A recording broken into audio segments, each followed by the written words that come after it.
İsmim Mehmet Beşir Güneş. Mardin Değerlerini Koruma ve Yaşatma Derneği Başkanıyım.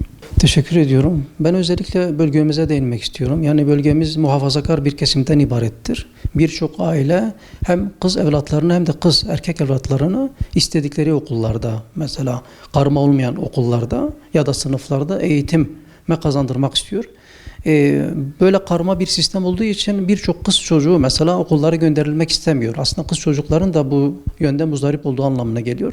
Diğer yandan da sanırsam 1924 yılından bu yana anayasallaşmış bir maddeyle günümüze kadar gelmiş olan karma anayasası artık sanki Avrupa sisteminde de ya da dünya konjonktüründe de böyle sanki yapısı biraz çürütüldü başarı oranında. Karma okullarda okuyan öğrencilerle tek cinsiyet okullarında okuyan öğrencilerin başarı oranları yapılan istatistiklere göre fark edilmiş durumda. Bu açıdan bakıldığımız zaman hem de okula göndermek, yani kız çocuklarını okula göndermek isteyen, özellikle kız çocuklarında başarı olanları günden güne yükselen bir temayla gündemimizde. Şimdi bu sefer biz başarı oranı yüksek olan kız çocuklarını okullarda göremiyoruz. Neden? Bu karma sistemi üzerinden.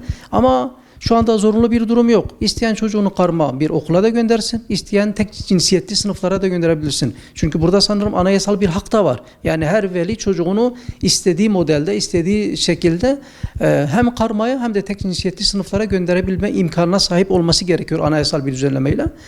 Bunun dışında da mesela şöyle bir durum da var aslında. Mesela Peygamber Efendimiz döneminde aleyhissalatü vesselam, onun döneminde, onun eğitim sisteminde çocuklara eğitim verdiği zaman onun modelinde şu vardı.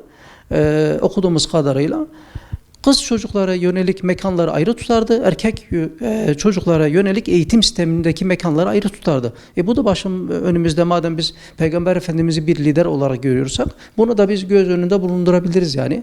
Bunun dışında da Avrupa'da da yaygın olarak kanunlaşmış, yasalaşmış birçok sistemde şu an karma sistemi birçok yer rafa bırakmış.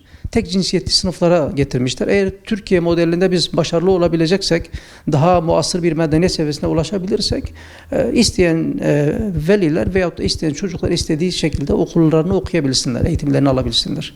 Ya başarı oranında ben bu şekilde, eğer karma sistemi yani tek seferde zaten kaldıramıyoruz. Olabiliriz ama ki hani çoğu kimse zaten karma sisteme de karşı değil. Tek cinsiyetli sınıfa da karşı değil. O ya da okullara karşı değil.